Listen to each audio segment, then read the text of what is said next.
Well, good evening, good morning, good night, wherever you are in the world. This is Dr. Jacqueline King. And as I tell you, we always bring amazing people to you doing amazing things. And of course, this episode will not disappoint you. I have the amazing and beautiful and talented Danielle Lyons, program coordinator for the Foster Grandparent Program here in Fort Wayne, Indiana. And we're here to talk about this amazing program, which I happen to be a part of, and I'm excited to be a part of.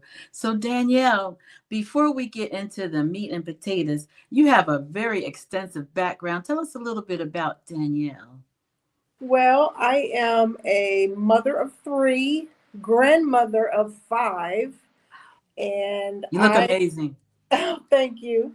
And I have been working with children my entire career. I started out as a child care center owner. I worked with children, infants through school age. I absolutely love children. That is just my background. I've always wanted to work with those children who always needed that extra support, who needed someone who would love on them and give them all the help that they needed.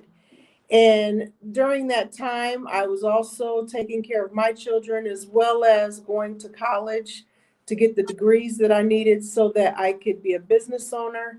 I finally ended up going to work outside of the home, and I had the experience of working with children with special needs. I did that for almost 10 years, and I absolutely loved it. I would never change that career ever. It was a wonderful experience. I learned a lot. And then in the course of my journey, I also worked for another 10 years at Head Start. And again, loved that journey as well. Totally loved working with all the children and families.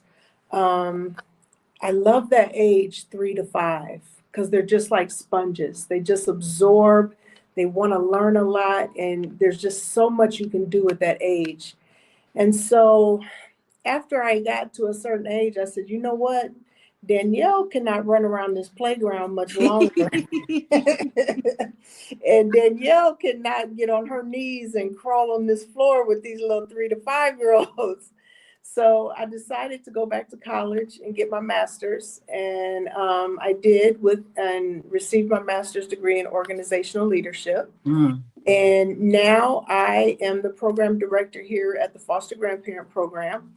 And I am the person who makes sure we have seniors in our community here that are in the classrooms and in the child care centers, working with young children, mentoring them, and supporting those young children who need the help, whether it be academically or if they just need some support, the love and attention that they may not get at home, or they just need that extra help. And I absolutely love this program. I do too. Um, so, for our audience that don't know what the Foster Grandparent Program is, give us a little background on that.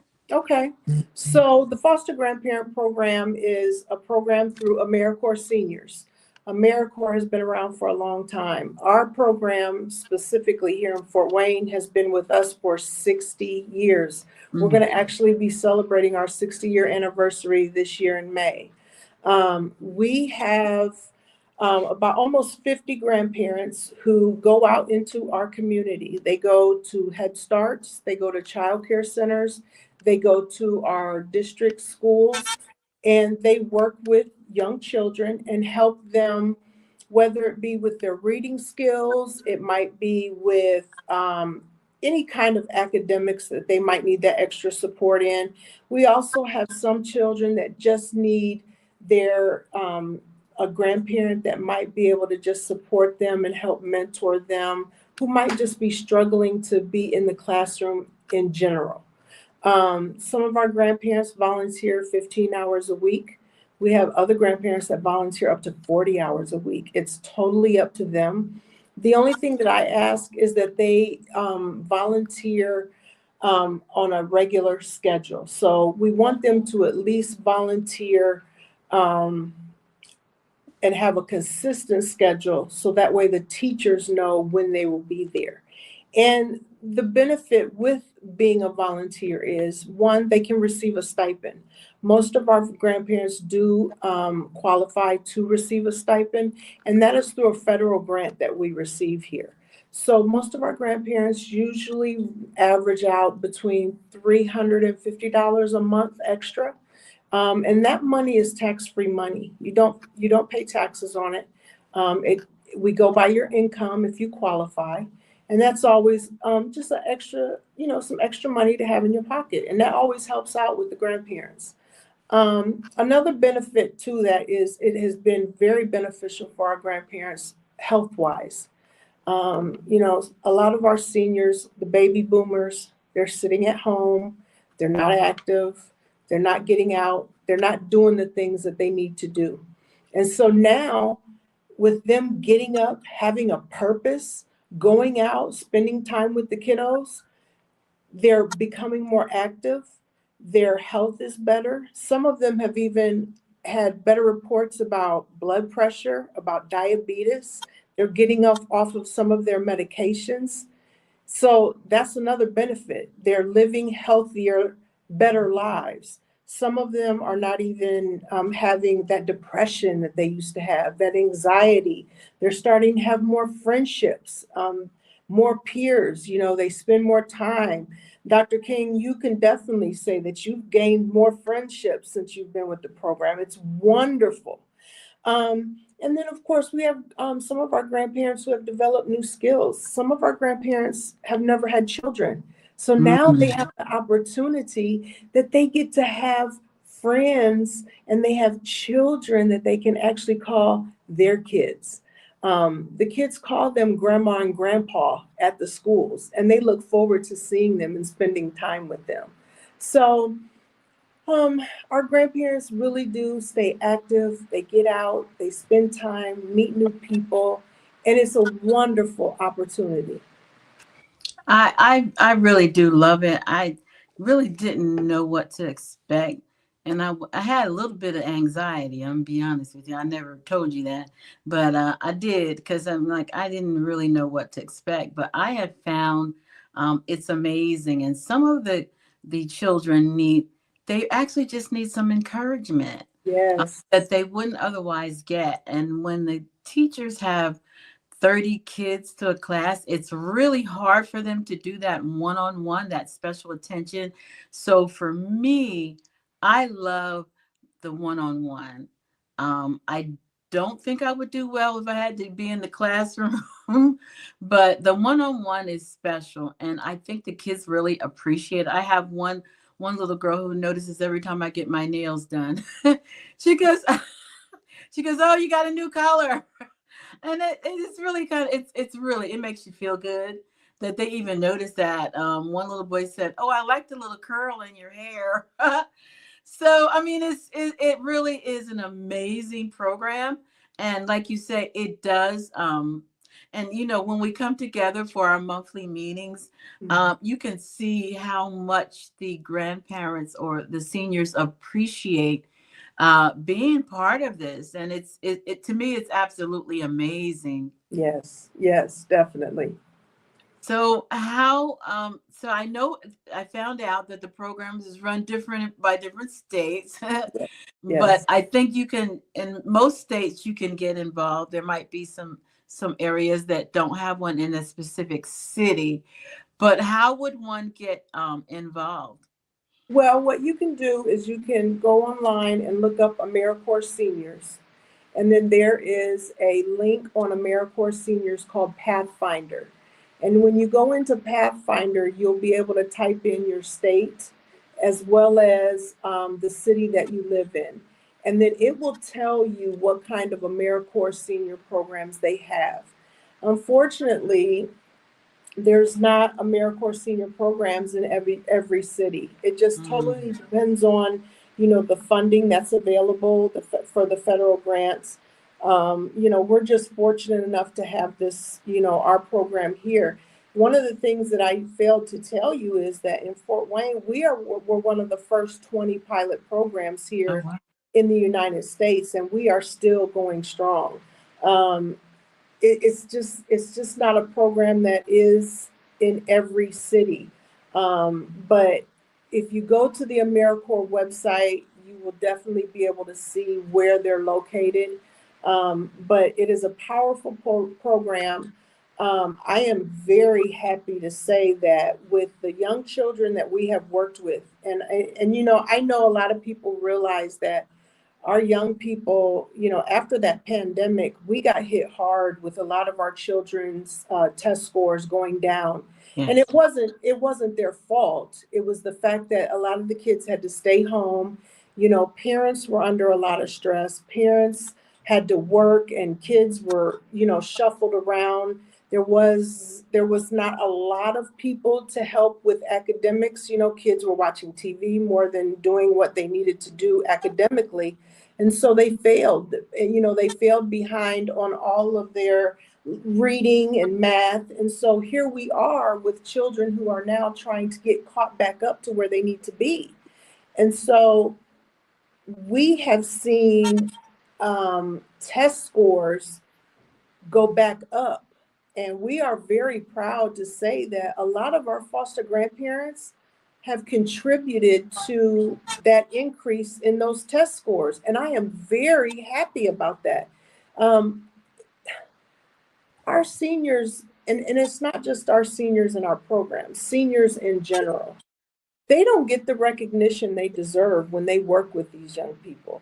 You have grandparents who stay at home and help take care of their grandchildren, and they help their children. I remember my grandmother teaching me how to bake cookies.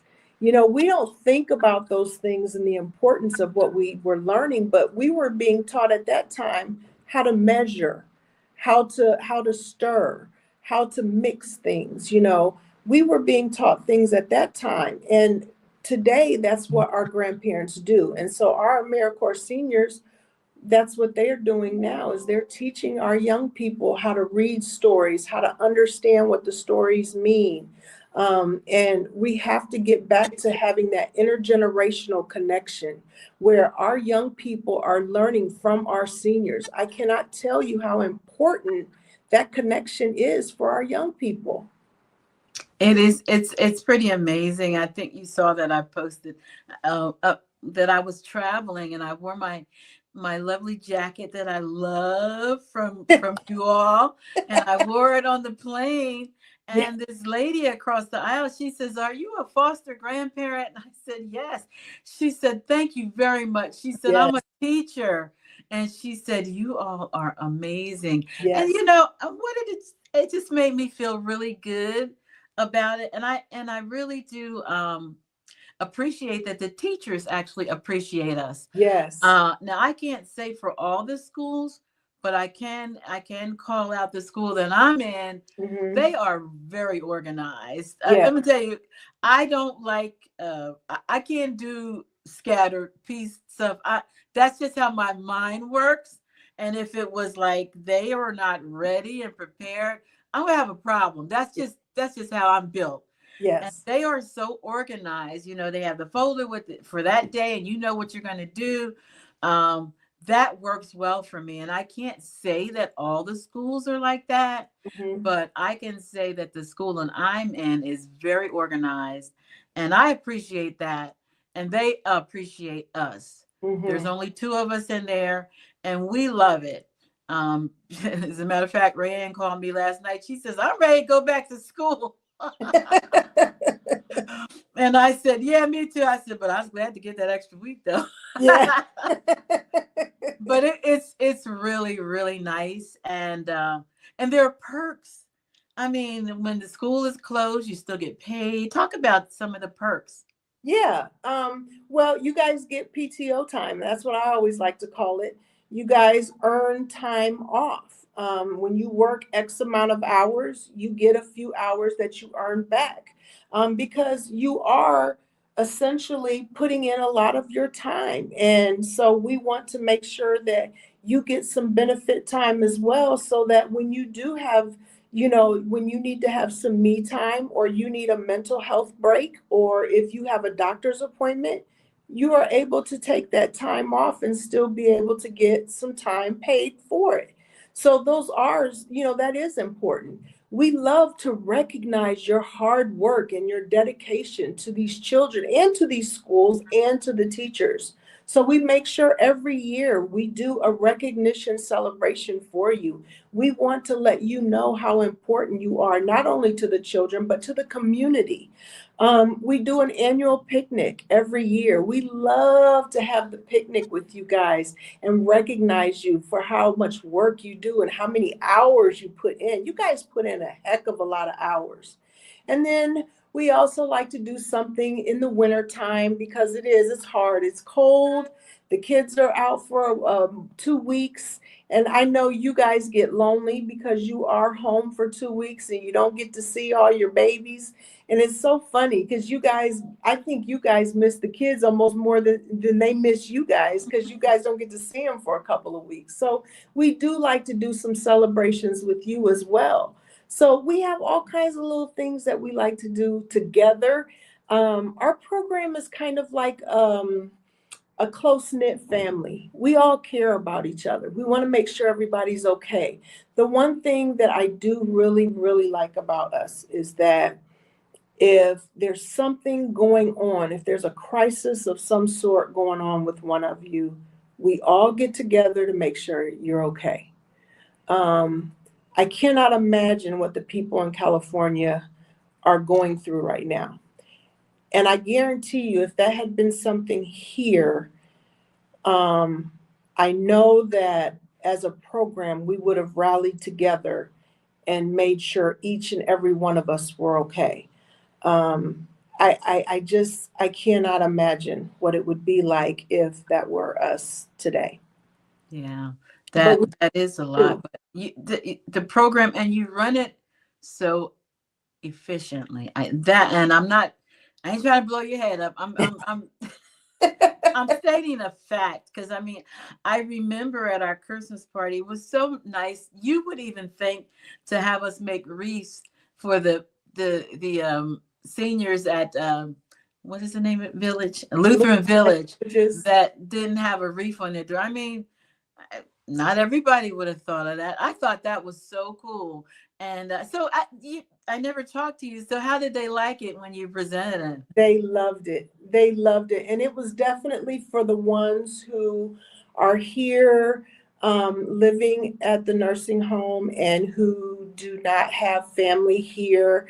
How I just always try to think of that person, that child, or even that senior who really don't get to have that support from another family member or friend. And I thought, wow, how sad is it that their family may not live here, or maybe they outlived everybody that they are close to and they're here alone. So, yeah, let's give them something nice to have that they can remember. So, yeah, and you guys did an awesome job. You worked together as a team at each table and you all put things together. It was phenomenal.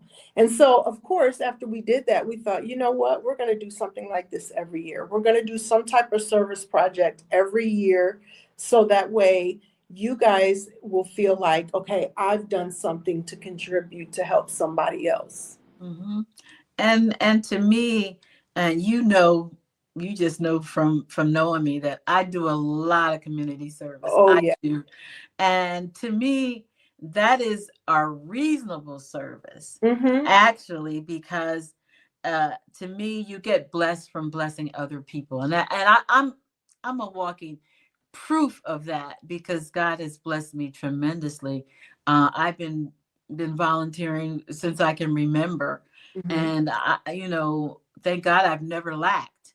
Right. And so for me to be able to give back, and at my age and have good health and all that stuff, and my dad 88, even though he didn't stay, but he goes to the soup kitchen at his church and puts together food boxes and all that stuff. Mm-hmm. So to me, this is something that not only are the kids benefiting, but you'll be benefiting because it makes you feel good as well. Would you agree? Right. Right. And you know what? I look at it like this too.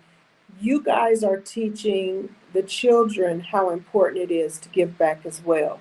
You are teaching the children how important it is to sit down every day and have, like you said, those organization skills. Sit down and be organized. You need to get your work done. You need to read every day. It's okay to ask for help. It's okay to ask for somebody to give you some support. You're teaching those children the skills that they need, that they may not get that kind of direction at home. And Mhm. so even though, and I know sometimes grandparents will say, I just don't feel like I'm doing enough, or I don't feel like I'm giving them enough time. But you are giving them enough time, and you are giving them enough direction that that stuff is going to really stick in their mind, and they're not going to forget it. They're at the age where they're not going to forget it, and they're going to remember you and the things that you did teach them when they become adults. I believe that. I have a story to share. So there was a little boy. He was in second grade, and when he came out to do his work with me, his face. He had a like a really mad face, and I said, "What is wrong with you?" He said, "I hate school." I said, "Really? Why is that?" He said, "Because I want to sleep all day." I said, "You know what? I think that's a great idea." I said, "So how about we set it up where you could sleep all day?" I said, "And then when you grow up, you won't be able to get a job and you won't be able to eat, but you will have slept all day." He says, "Okay, all right." I mean, I just got creative and said, "Okay, Right. that, you know, You gave them the you facts. think he's not going to remember that? He is." Exactly. Exactly. Yes. Yes. And you know what? I really think that the volunteers do such a wonderful job. You guys are awesome, and I love my job. I love what I do. I I am I'm like you, Dr. King. Everything is organized. Like, I'm just like you. I have to have everything in order, because if it's not in order, the day is not going to run smooth. Not. But I love what I do, and I love what you guys do, and I hope that this program continues to go. I hope that the federal government realizes the importance of this program and the importance of what we do for all of these children, because you know as well as I do, the children that we support, it's the children who may be in foster care. It may be children who have lost a parent. It may be children who do not receive a lot of support at home, or may be living with their grandparents now. Most of the children live in poverty. Um, these are the ones who we really got to help. I mean, they need us desperately. And if we don't continue getting that federal grant and the donations that we get from the community, um, I don't know what will happen to those children that you guys service every day. It is imperative that it continues, and I agree with you. I hope that the federal government will see that it's not optional to let it go, Right. because we are making a difference. I mean, it's not like wasteful spending. No. Every dime that's put into it is used to me, you know, to benefit. And Yes. so we're asking the federal government, please do not shut this program. I'm asking, don't Yeah. shut this program down, because it doesn't matter whether the kid is black, white, green, purple. It Right. doesn't matter. We have kids that are from other countries that come in, and English is not their first language, and so Right. now you got to deal, with that. So I mean, there's so many variables here, and the need is great. Yeah. So I really thank you. Closing remarks. Well, um, I just want you guys to, I want the people listening today to know that this is our future that we're talking about here. Our children, they are the ones who are going to take over this world one day. and that we have to really stop for a moment and realize the importance of not just education, but we have to realize the importance of the footprint that they are going to leave.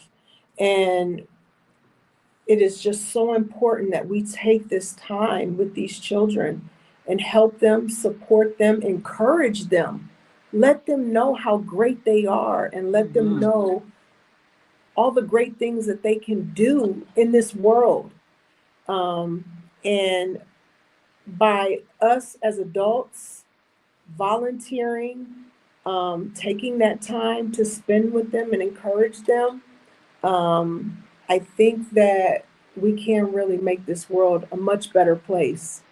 And it's going to take all of us to do it, whether it be like our grandparents spending 15 to 40 hours a week, or it might just be someone spending one day a week. But we all have to, take that time and help these children. And I really do appreciate you allowing me to have this platform to let people know what we're doing right now. Well, I appreciate you taking time out of your busy schedule. I appreciate Rachel, my girl. I had to give a shout out to Rachel. Rachel is the wind beneath your wings. She sure is. And ours too. Yes, she sure is. So thank you, Rachel, for all that you do, and everyone that's connected, all the grandparents, yes, all the students, the teachers, the administrators, everybody that's connected to this program. I want to personally say thank you. And thank you, Danielle, and keep doing what you're doing. Thank you so much, Dr. King. You are awesome, amazing, and you keep doing what you're doing. That is the plan. God bless you. We thank everyone for tuning in. Please share the broadcast. We want to spread it across the whole world. All 4 million of our followers. I want you to share it. How about that? Yes. Thank you so much. God bless.